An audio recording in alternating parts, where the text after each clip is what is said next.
मुसाफिर, आओ। दीनदयाल की आवाज किसी गहरे सूखे कुएं से आती हुई प्रतीत हुई। रास्ता भटक गए हो या किस्मत तुम्हें यहाँ खींच लाई है? राम राम काका, बस पूछो मत। शॉर्टकट के चक्कर में जान आफत में फंस गई। लगा था आज तो जंगल में ही प्राण निकल जाएंगे। आपकी लालटेन देखी तो जान में जान आई। दीनदयाल के चेहरे पर एक फीकी रहस्यमयी मुस्कान आई। बैठो, आग के पास बैठो, यहाँ ठंड नहीं लगेगी।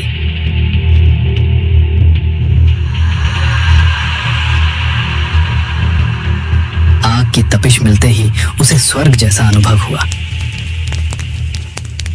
काका, कुछ खाने को मिलेगा या कम से कम एक कड़क चाय ही पिला दो। अदरक कूट के डालना, गला बैठा जा रहा है। मनोहर ने अपनी बंजारा शैली में फरमाइश की। चाय? हाँ, चाय मिलेगी।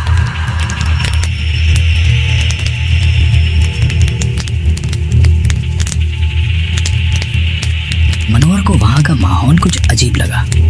आमतौर पर ढाबों में लोग बातें करते हैं, हंसी मजाक होता है, बर्तनों की आवाज होती है, लेकिन यहाँ एक मातमी सन्नाटा था। हुक्के की गुड़गुड़ के अलावा कोई आवाज नहीं थी। मनोहर ने चुप्पी तोड़ने की कोशिश की। उसने हुक्का पी रहे बुजुर्ग की ओर देखा। बाबा, राम राम। आप भी मुसाफिर हैं क्या, या इसी इलाके के रहने वाले हैं? रामू काका ने हुक्के की नली मुंह से हटाई। धुआं छोड़ते हुए उन्होंने मनोहर को ऐसी नजरों से देखा जैसे वे उसके आर पार देख रहे हों। मुसाफिर तो हम सब हैं बेटा, बस कुछ लोग मंजिल पर पहुंच जाते हैं और कुछ रास्ते में ही अटक जाते हैं। रामू काका ने पहेलियों में बात की। हम तो बस इंतजार कर रहे हैं। इंतजार किसका? मनोहर ने उत्सुकता से पूछा। बस का? इस रास्ते पर तो बैलगाड़ी भी मुश्किल से चलती है। तभी कुर्सी पर बैठे ठाकुर विक्रम सिंह ने अपनी मूंछों पर ताव दिया और गरजदार आवाज में बोले, ए बंजारे, ज्यादा सवाल मत कर, अपनी चाय पी और रास्ता नाप। मनोहर सहम गया। ठाकुर की आवाज में एक ऐसा रोब था जिससे पता चलता था कि ये आदमी हुक्म चलाने का आदी है। मनोहर ने दीनदयाल की तरफ देखा जो अब मिट्टी के कुल्हड़ में चाय डाल रहा था। लो मुसाफिर। दीनदयाल ने चाय बढ़ाई। जैसे ही मनोहर ने कुल्हड़ थामने के लिए हाथ आगे बढ़ाया, उसकी उंगलियां दीनदयाल की उंगलियों से छू गईं। झनन! मनोहर को करंट सा लगा। दीनदयाल का हाथ वो बर्फ से भी ज्यादा ठंडा था, इतना ठंडा कि मनोहर की रीढ़ में सिहरन दौड़ गई। बाप रे काका, आपके हाथ तो बर्फ जैसे ठंडे हैं। आप खुद आग के पास क्यों नहीं बैठते? मनोहर ने कुल्हड़ पकड़ते हुए कहा। दीनदयाल ने कोई जवाब नहीं दिया, बस अपनी बेजान आंखों से उसे घूरता रहा। चाय की एक घूंट लेते ही मनोहर का दिमाग थोड़ा खुला।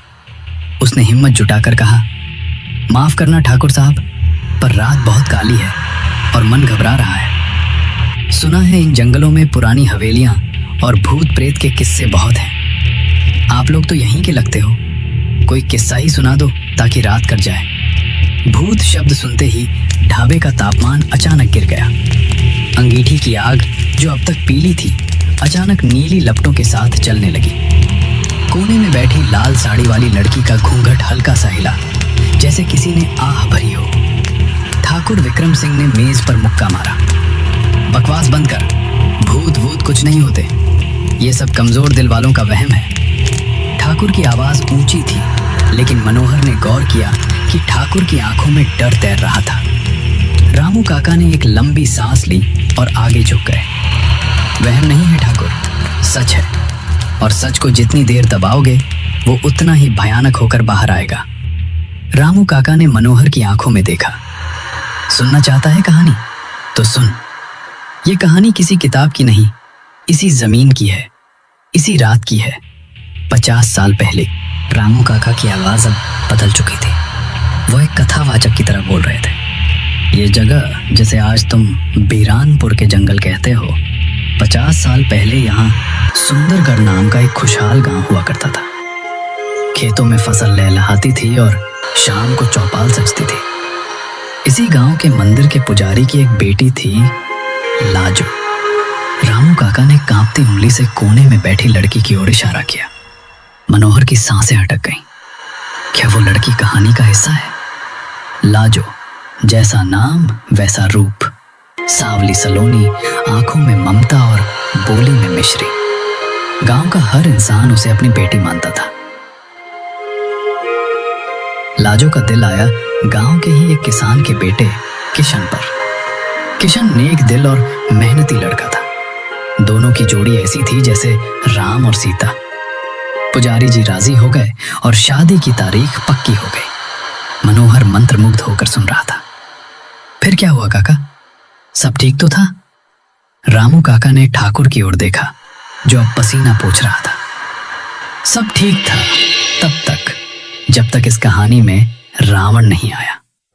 गांव का जमींदार ठाकुर विक्रम सिंह। ठाकुर विक्रम सिंह अपनी कुर्सी पर कुलबुलाया। चुप कर बुड्ढे, जुबान खींच लूंगा तेरी। रामू काका ने अनदेखा करते हुए जारी रखा। विक्रम सिंह की जागीर मीलों तक फैली थी और उसका अहंकार आसमान से भी ऊंचा था। उसकी बुरी नजर लाजो पर थी। जब उसे पता चला कि लाजो की शादी एक मामूली किसान किशन से हो रही है तो उसका मर्दवादी अहंकार जाग उठा। उसने पुजारी के पास प्रस्ताव भेजा कि लाजो को उसकी हवेली की शोभा बनाया जाए।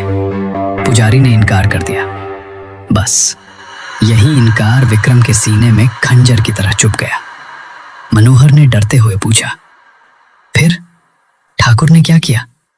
वही जो राक्षस करते हैं। दीनदयाल ने चूल्हे में लकड़ी डालते हुए भारी आवाज में कहा।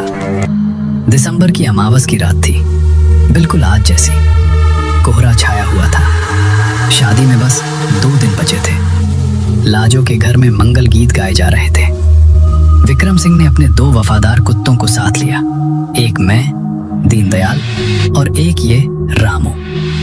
मनोहर के हाथ से चाय का कुल्हड़ गिरते गिरते बचा। क्या आप लोग उनके साथ थे? रामू काका की आंखों में आंसू आ गए। हाँ बेटा, हम मजबूर थे। हम ठाकुर के कर्जदार थे।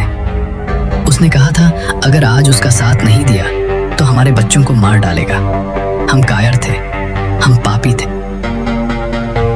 हम तीनों ने लाजो के घर पर धावा बोला। रामू काका का गला भर आया। विक्रम ने लाजो को उसके आंगन से उठाया। वो चीखती रही, बापू, किशन, बचाओ।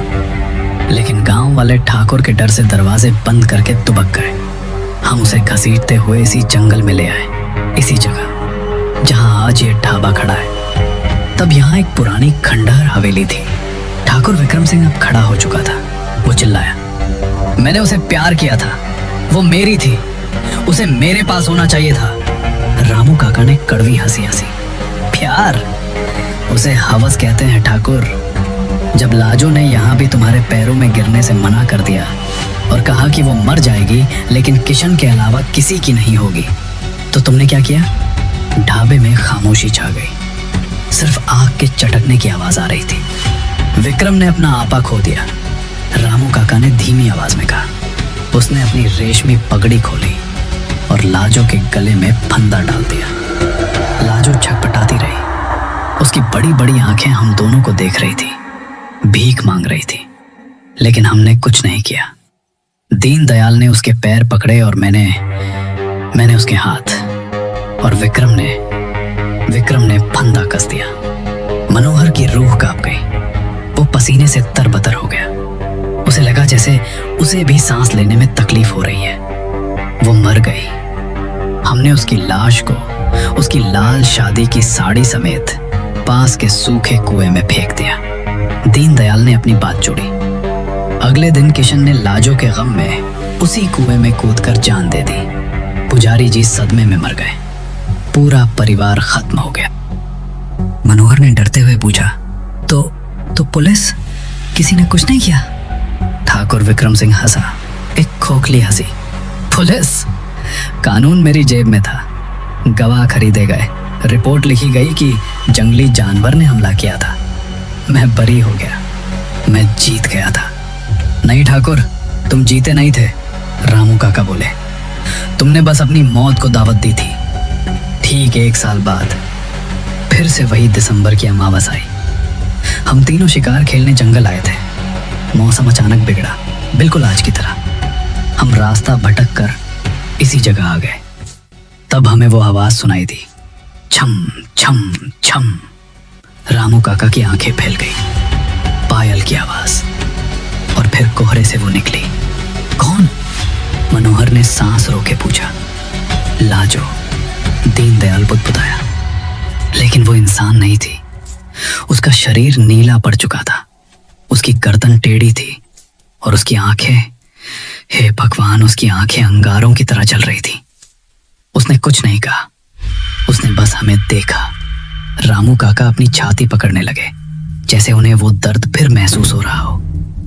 उसकी नजरों ने ही मेरा दिल रोक दिया। मुझे उसी वक्त दिल का दौरा पड़ा। मैं तड़प तड़प कर यहीं मरा। मैं भागने की कोशिश कर रहा था। दीनदयाल ने अपनी गर्दन पर हाथ फेरा, लेकिन एक अदृश्य ताकत ने मुझे धक्का दिया। मैं अंगीठी के ऊपर गिरा। मेरा चेहरा जल गया और गर्दन टूट गई। देखो, दीनदयाल ने अपना चेहरा रोशनी में किया। मनोहर की चीख निकल गई। उसका आधा चेहरा जला हुआ था और मांस लटक रहा था। और मैं? ठाकुर विक्रम सिंह चिल्लाया। मैं सबसे ताकतवर था। मैं अपनी बंदूक से उसे मारना चाहता था, लेकिन गोलियां उसके आर पार निकल गई। वो मेरे पास आई, बिल्कुल करीब। उसने मेरे कान में कहा, विक्रम, अब हम साथ रहेंगे हमेशा। मैं पागल हो गया। मैंने अपनी ही बंदूक अपनी कनपटी पर रखी और घोड़ा दबा दिया। ढाबे में अब तीनों अपनी असली शक्ल में आ रहे थे। ठाकुर के सिर का आधा हिस्सा गायब था जहां गोली लगी थी। रामू काका का शरीर नीला पड़ चुका था। हम मर गए मुसाफिर, रामू काका ने एक प्रेतवादित मुस्कान के साथ कहा। लेकिन हमें मुक्ति नहीं मिली। लाजो ने हमें श्राप दिया है। हर साल इस रात हम अपनी मौत को बार बार जीने के लिए यहाँ जिंदा होते हैं। हम इस ढाबे में कैद हैं, अपनी यादों और अपने पापों के साथ। मनोहर अब समझ चुका था कि वो जीवित लोगों के बीच नहीं, बल्कि अतृप्त रूहों की सभा में बैठा है। उसका शरीर भागना चाहता था, लेकिन पैर जाम हो चुके थे। तभी कोने से सरसराहट हुई। लाजो उठी, धीरे धीरे, बहुत धीरे। उसके चलने से छम-छम की आवाज नहीं आ रही थी, बल्कि हवा में एक भारीपन तैर रहा था। वो मनोहर की तरफ बढ़ी। मनोहर ने अपनी आंखें बंद कर ली। हे हनुमान जी, रक्षा करो, रक्षा करो। भैया! एक बेहद दर्द भरी खनखनाती हुई आवाज उसके कानों में पड़ी। मनोहर ने डरते डरते आंखें खोली। लाजो उसके सामने खड़ी थी। भैया, आप चूड़ी वाले हो ना? लाजो ने अपनी कलाई आगे बढ़ाई। मेरी शादी होने वाली थी, पर मेरे हाथ खाली रह गए। किशन को लाल चूड़ियां बहुत पसंद थी। क्या आप मुझे पहनाओगे? मनोहर की रूह कांप रही थी, लेकिन उस अतृप्त आत्मा की पीड़ा देखकर उसके अंदर का इंसान जाग उठा। एक अजीब सी करुणा ने उसके डर को कम कर दिया। उसने देखा कि लाजो की कलाइयां सूनी थी। हाँ हाँ बहन, मनोहर की आवाज टूटी फूटी निकली। तभी बाहर मुर्गे की बांग सुनाई दी। कुक-कड़ुकू। भोर होने वाली थी। पूर्व दिशा में हल्का उजाला होने लगा था। दीनदयाल, रामू काका और ठाकुर विक्रम सिंह घबराने लगे। वक्त हो गया, वक्त हो गया, रामू काका चिल्लाए। उनका शरीर धुएं की तरह उड़ने लगा। जाओ मुसाफिर, भाग जाओ। सूरज की पहली किरण पड़ने से पहले यहां से निकल जाओ, वरना तुम भी हमारे साथ इस कोहरे का हिस्सा बन जाओगे। देखते ही देखते वो ढाबा हिलने लगा। दीवारें पारदर्शी होने लगी। मनोहर ने अपना बक्सा उठाया, साइकिल पकड़ी और बिना पीछे देखे अपनी पूरी ताकत लगाकर वहां से भागा। उसके कानों में लाजो की खन खन और ठाकुर की चीखें गूंज रही थीं।